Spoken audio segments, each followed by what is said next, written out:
اللہ رب العزت ارشاد فرماتا ہے، ہم نے رسول خوشخبری دیتے اور در سناتے بھیجے تاکہ رسولوں کو بھیجنے کے بعد اللہ کے یہاں لوگوں کے لیے کوئی عذر باقی نہ رہے، اور اللہ زبردست حکمت والا ہے۔ لیکن اے حبیب، اللہ گواہی دیتا ہے اس کی جو اس نے تمہاری طرف نازل کیا، اس نے اسے اپنے علم کے ساتھ نازل فرمایا ہے، اور فرشتے گواہی دیتے ہیں اور اللہ کافی گواہ ہے۔ یعنی یہ ان دو آیتوں کا سیدھا سا ترجمہ ہے۔ اب یہ جو کہا گیا کہ ہم نے رسولوں کو خوشخبری اور ڈر سنانے والا بنا کر بھیجا تاکہ لوگوں کے پاس کوئی عذر باقی نہ رہے، یہاں یہودیوں کا، یعنی ان دو آیتوں میں، اس آیت میں بھی اور آیت نمبر 66 میں بھی یہودیوں کے اعتراضات کے جوابات ہیں۔ یہودیوں کا یہ اعتراض کہ حضور صلی اللہ تعالی علیہ وسلم پر قرآن یکبارگی نازل کیوں نہیں ہوا، پوری کتاب ایک ساتھ نازل کیوں نہیں ہوئی۔ دوسرا ان کا اعتراض یہ ہے کہ یہ تھوڑا تھوڑا کر کے نازل ہوا، اس لیے یہ اللہ کی کتاب نہیں ہے۔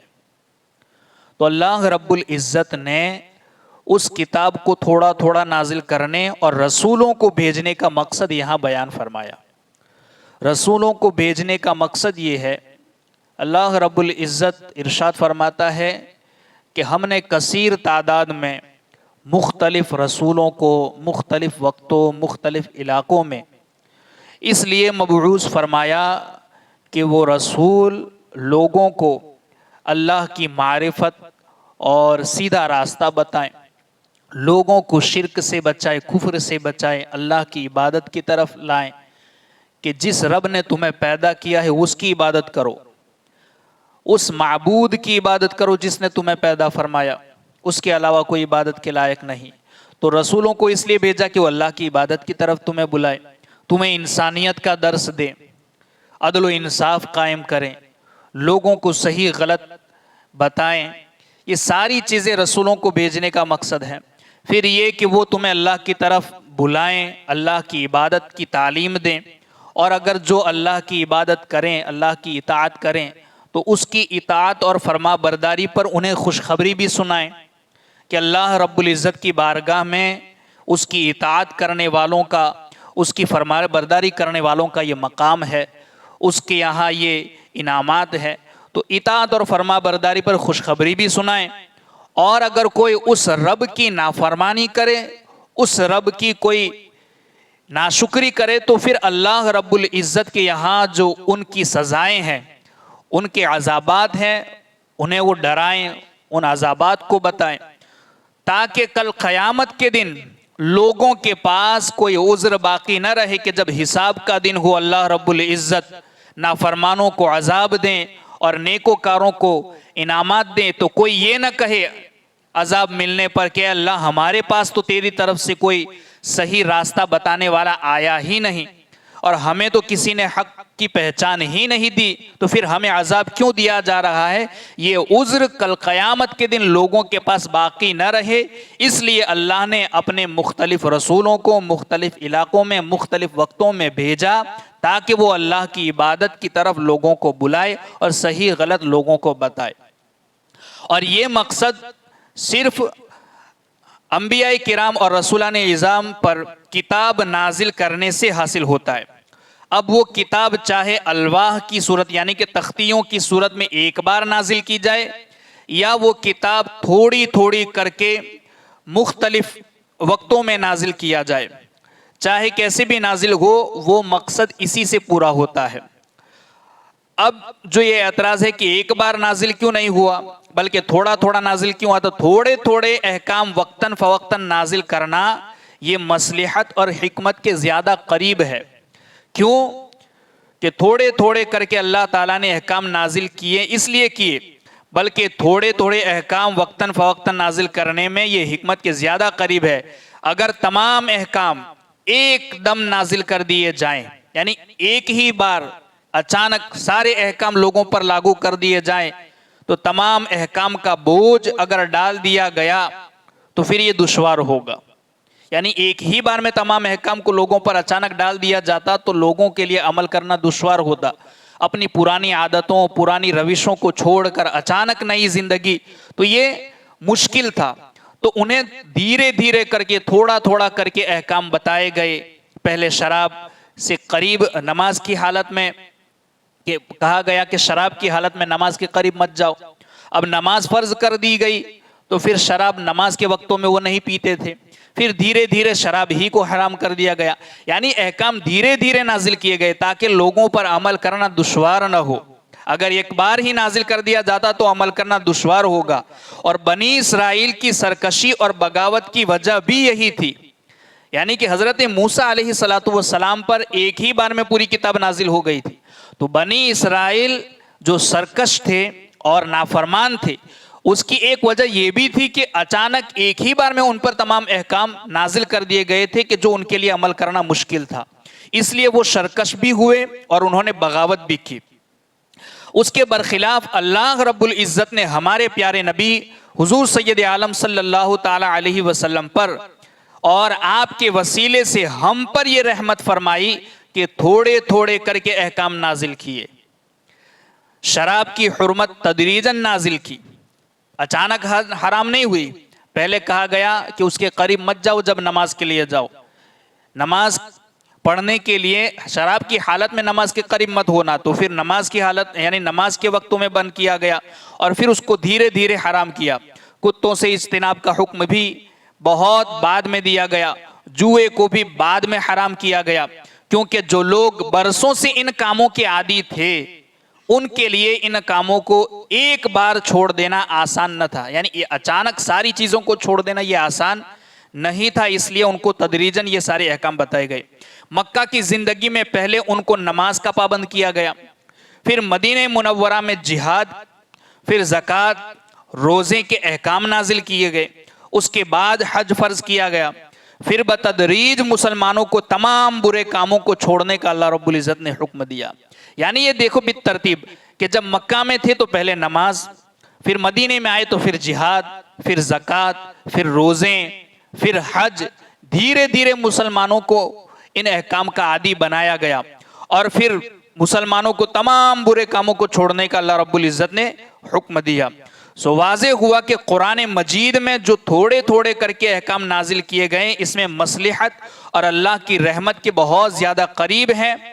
اور اس پر جو یہودیوں کا اعتراض تھا کہ ایک بار ہی نازل کیوں نہیں گئی، اب یہ تھوڑی تھوڑی نازل ہوئی ہے اس لیے ہم اس کو اللہ کی کتاب نہیں مانتے. تو اللہ رب العزت نے آگے ارشاد فرمایا، لیکن اے حبیب اللہ گواہی دیتا ہے اس کی جو اس نے تمہاری طرف نازل کیا ہے، اس نے اسے اپنے علم کے ساتھ نازل فرمایا ہے اور فرشتے گواہی دیتے ہیں اور اللہ کافی گواہ ہے. یعنی کہ اللہ رب العزت نے اپنے علم کے ساتھ اسے نازل فرما دیا. اب اس کی قطعاً کوئی ضرورت نہیں کہ اے حبیب اگر کوئی مانے یا نہ مانے کہ اللہ کی کتاب ہے یا اللہ کی کتاب نہیں ہے، اس کی کوئی حاجت نہیں. اللہ گواہ کافی ہے. اللہ خود کہہ رہا ہے کہ ہم نے اپنے علم و حکمت کے ساتھ اس کتاب کو نازل فرمایا، فرشتے اس کے گواہ ہیں، اللہ گواہ ہے اور اللہ کی گواہی کافی ہے. لوگ مانے نہ مانے اس کی قطعاً کوئی ضرورت نہیں ہے. یعنی یہ یہودیوں کو کہا گیا کہ تم مانو تبھی اللہ کی کتاب ہے، ایسا نہیں. تم مانو یا نہ مانو مگر یہ یقیناً اللہ کی کتاب ہے. اگر کوئی بندہ تعصب سے بالاتر ہو کر اس کتاب کو غور و فکر کر کے پڑھے گا تو یقیناً بے ساختہ وہ کہے گا کہ یہ کتاب اللہ ہی کی کتاب ہے.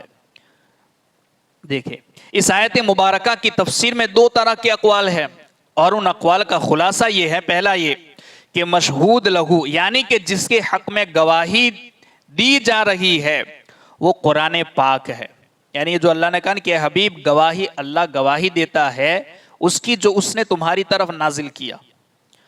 تو پہلا خلاصہ یہ ہے کہ حق میں گواہی دی جا رہی ہے یعنی وہ قرآن پاک، یعنی کہ جس کے حق میں گواہی دی جا رہی ہے یا تو وہ قرآن پاک ہے، کیونکہ یہودیوں نے آسمان سے یکبارگی کتاب اتارنے کا مطالبہ کیا تھا. انہوں نے کہا تھا کہ ہم تبھی مانیں گے کہ اگر تھوڑا تھوڑا کر کے نازل ہوا ہے تو ہم اس کو اللہ کی کتاب نہیں مانتے. تو تم مانو یا نہ مانو مگر اللہ نے اس کی گواہی دی کہ یہ کتاب اللہ ہی کی کتاب ہے.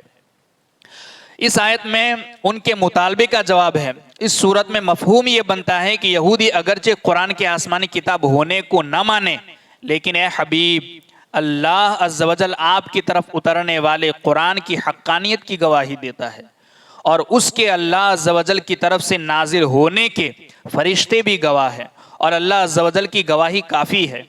یعنی کہ اگر کوئی مانے، یہ یہودی مانے یا نہ مانے، اس کی کوئی حاجت نہیں، مگر اللہ اس کی گواہی دیتا ہے کہ محبوب ہمیں نے اس قرآن کو، جس رب نے اگلے انبیاء پر وحی اتاری، اگلے انبیاء پر کتابیں نازل فرمائی، اسی رب نے تم پر بھی یہ قرآن اپنے علم کے ساتھ نازل فرمایا ہے۔ اللہ اس کی گواہی دیتا ہے، فرشتے اس کے گواہ ہے، کوئی مانے یا نہ مانے اس کی کوئی حاجت نہیں۔ دوسرا مفہوم یہ ہے کہ جس کے حق میں گواہی ہے، یا تو وہ اللہ کے یعنی خاتم النبیین صلی اللہ تعالیٰ علیہ وسلم کی نبوت ہے، کہ جس کے ذریعے گواہی دی جا رہی ہے وہ قرآن پاک ہے۔ معنی یہ بنا کہ یہودیوں نے تاجدار رسالت صلی اللہ علیہ وسلم کی نبوت کا انکار کیا، تو اللہ تعالیٰ نے آپ صلی اللہ علیہ وسلم کی نبوت کی گواہی قرآن کے ذریعے دی۔ پہلا مطلب تو یہ کہ یہودیوں نے قرآن کو اللہ کی کتاب ماننے سے انکار کر دیا، تو اللہ نے اس کی گواہی دی کہ یہ لوگ مانے یا نہ مانے، مگر اللہ اپنے علم کے ساتھ یہ گواہی دیتا ہے کہ اس کتاب کو ہم ہی نے نازل کیا، اللہ بھی اس کا گواہ ہے اور فرشتے بھی اس کے گواہ ہیں۔ دوسرا مفہوم یہ ہے کہ یا تو اللہ رب العزت نے اس آیت کے ذریعے اس کی گواہی دی کہ جو کہ یہودیوں نے آپ کی نبوت کا انکار کیا تھا، تو اللہ رب العزت نے نبوت کی گواہی قرآن کو نازل فرما کر دی، اور کہا کہ نبوت کی گواہی قرآن کے ذریعے بھی ہے اور فرشتے بھی اس نبوت پر آپ کے گواہ ہیں۔ اللہ عز و جل گواہی یہ ہے، یعنی کہ اللہ کی گواہی یہ ہے کہ اس نے فرشتہ کتابوں میں سرکار دو عالم صلی اللہ تعالیٰ علیہ گزشتہ کتابوں میں سرکار دو عالم صلی اللہ تعالیٰ علیہ وسلم کی خبر دی، اور سرکار کائنات صلی اللہ علیہ وسلم کو معجزات عطا فرمائے، جیسے کہ وزیر یا حاکم کا شاہی تمغہ بادشاہ کی گواہی ہوتا ہے۔ یعنی کہ اللہ کی گواہی یہ ہے کہ اللہ رب العزت نے آپ کی نبوت کی گواہی اس طور پر دی کہ آپ پر اللہ نے اپنی کتاب نازل فرمائی، اور اللہ رب العزت نے آپ کو بہت سے معجزات عطا فرمائے، جن معجزات کو دیکھ کر لوگوں نے آپ کی نبوت کو تسلیم کیا۔ تو اللہ کی گواہی یہ ہے۔ تو ابھی اس آیت کے دو مفہوم ہوئے، یا تو یہودیوں نے یہ کہا کہ ہم اللہ کی کتاب نہیں مانتے قرآن کو کیونکہ یہ تھوڑا تھوڑا کر کے نازل ہوا ہے، تو اللہ رب العزت نے کہا کہ وہ مانے یا نہ مانے، ان کا ماننا قطعاً کوئی ضروری نہیں، اللہ اس بات کی گواہی دیتا ہے کہ اللہ ہی نے اس کتاب کو آپ پر اپنے علم کے ساتھ اتارا ہے، اور فرشتے بھی اس کے گواہ ہیں۔ یا تو انہوں نے نبوت کا انکار کیا تو اللہ نے نبوت کی گواہی دی کہ قرآن کو نازل فرما کر اللہ نے یہ بتایا کہ قرآن جس نبی پر نازل ہوا ہے وہ اللہ کے نبی ہیں، اور اللہ نے آپ کو معجزات عطا فرمائے جو آپ کی نبوت کے لیے دلیل ہے۔ اور اوپر جو آیت گزری اس کا مفہوم یہ ہے کہ جو لوگ یہ کہتے تھے کہ قرآن ایک بار نازل کیوں نہیں ہوا، تھوڑا تھوڑا کر کے کیوں نازل ہو رہا ہے، تو تھوڑا تھوڑا کر کے نازل ہونے میں اللہ نے رسولوں کو کیوں بھیجا؟ رسولوں کے بھیجنے کا اللہ نے مقصد بیان فرمایا کہ رسولوں کو اللہ نے اس لیے بھیجا تاکہ وہ لوگوں کو اللہ کی طرف بلائیں، اللہ کی عبادت کی طرف بلائیں، اور جو نافرمان ہیں ان لوگوں کو اللہ کے عذاب سے ڈرائیں، اور جو فرما بردار ہیں اللہ رب العزت کے انعامات کی خوشخبری انہیں سنائیں۔ رسولوں کے بھیجنے کا مقصد یہ ہے، اور یہ مقصد کتاب کے ذریعے پورا ہوتا ہے، اور کتاب کو تھوڑا تھوڑا کرنے میں مصلحت یہ ہے کہ ایک بار نازل اگر کر دیا جاتا تو لوگوں پر گرا گزرتا اور عمل کرنا دشوار ہوتا، اس لیے اللہ نے تھوڑا تھوڑا کر کے نازل فرمایا۔ اللہ رب العزت کہی سنی باتوں پر ہم سب کو عمل کی توفیق عطا فرمائے۔ اللہم ربنا نور قلوبنا بالقرآن وزین اخلاقنا بالقرآن ونجنا من النار بالقرآن وادخلنا فی الجنة بالقرآن۔ اللہم ارزقنا تلاوت القرآن، اللہم اہدنا ہدایت القرآن، اللہم ربنا آتنا شفاعت القرآن، وصلی اللہ تعالی علی خیر خلقہ ونور عرشہ محمد وعلی آلہ واصحابہ اجمعین برحمتک یا ارحم الراحمین۔ یعنی کہ کبھی کوئی یہ بھی تو کسی انسان کے ذہن میں یہ سوال کہیں کسی گوشے میں کبھی نہ کبھی اگر پیدا ہو سکتا ہے کہ اللہ نے ہمیں قرآن دیا، اللہ نے نبیوں کو بھیجا، تو یہ کیوں ہے؟ تو قرآن کس لیے نازل کیا گیا ہے؟ قرآن میں انسان کی ہدایت کے لیے اصول بتائے گئے، انسان کی زندگی کے قوانین ہے کہ ہمیں نماز پڑھنی ہے تو کیسے پڑھنی ہے، ہمیں حج کرنا ہے تو کیسے کرنا ہے، حج کس پر فرض ہے، روزے کس پر فرض ہے، روزہ رکھنا ہے تو اس کی یہ ساری تعلیمات ہمیں دی تو گئی، مگر پریکٹیکل طریقے سے اللہ نے پھر رسولوں کو بھیج کر ہمیں اس کا پابند بنایا گیا. انہوں نے زندگی اس طریقے سے جی کر ہمیں دکھایا اور پریکٹیکل کر کے دکھایا کہ اس طریقے سے انسانوں کو انسانیت کی تعلیم دی. اسی لیے اللہ نے فرمایا کہ لقد من اللہ علی المؤمنین اذ بعث فیہم رسولا. اللہ نے انسانوں پر احسان فرمایا کہ انہی میں سے اس نے ایک رسول کو بھیجا. اللہ رب العزت چاہتا تو فرشتوں کے ذریعے بھی اپنے احکام لوگوں تک پہنچا دیتا، مگر اس نے رسولوں کو بھیجا، اور وہ رسول انسانوں کے درمیان آئے اور انہوں نے انسانوں جیسی زندگی گزار کر ان کا پریکٹیکل کر کے دکھایا تاکہ لوگوں کے لیے سمجھنا آسان ہو. اور یہ کتاب اللہ ہی کی کتاب ہے اور اس میں ہمارے لیے ہدایت اور رہنمائی ہے. کل صبح قیامت تک اس میں رہنمائی اور ہدایت موجود ہے. اگر کوئی انسان سچے دل سے جس وقت جس مسئلے کے حل کے لیے قرآن کو پڑھے گا، غور و فکر کرے گا، اس کے معنی مفہوم کو سمجھنے کی کوشش کرے گا، تو ہر آیت میں کچھ نہ کچھ اسے وہ چیزیں ملے گی، وہ نکات ملیں گے کہ آج ہی کے دور کے لیے اللہ رب العزت نے یہ ارشاد فرمایا ہے. بلکہ یہ اس دور کے لیے خاص نہیں، یہ اترا تو آج سے 1450 سال پہلے تھا، مگر اس دور میں بھی لوگوں کے لیے اس میں ہدایت اور رہنمائی تھی، بعد والوں کے لیے بھی اس میں ہدایت اور رہنمائی موجود تھی. آج بھی ہمارے لیے بھی اس میں ہدایت اور رہنمائی ہے، اور صبح قیامت تک آنے والے انسانوں کے لیے اس میں ہدایت اور رہنمائی انہی آیتوں میں موجود ہے. تو یہ اس بات کی گواہ ہے کتاب یہ کہ اللہ کی کتاب ہے. ورنہ ایک آیت میں ایک مفہوم یا ایک بات سمجھ میں آتی ہے مگر وہ بات قیامت تک کے لیے ہدایت ہو، اس کی کیا دلیل ہے؟ یہ قرآن کی ہر آیت اس بات کی دلالت اور گواہ ہے کہ یہ اللہ کی کتاب ہے. ورنہ آپ دیکھیں دنیا کے اندر بہت سے لوگوں نے بہت سے فلسفوں کی قوانین بنائے، لکھی گئی قوانین کی کتابیں لکھی گئی، اصول بنائے گئے. ہر دور میں ایک بادشاہ آیا تو ہر بادشاہ نے اپنے بارگاہ کے اپنی سلطنت کے اصول قوانین لکھے، مگر جیسے وہ گیا اس کے قوانین ختم، اس کے اصول ختم، نیا بادشاہ آیا نئے لکھے گئے.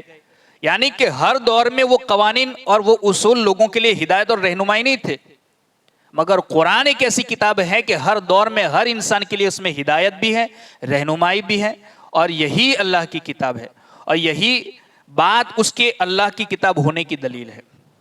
اللہ رب العزت ہمیں اس کی توفیق عطا فرمائے.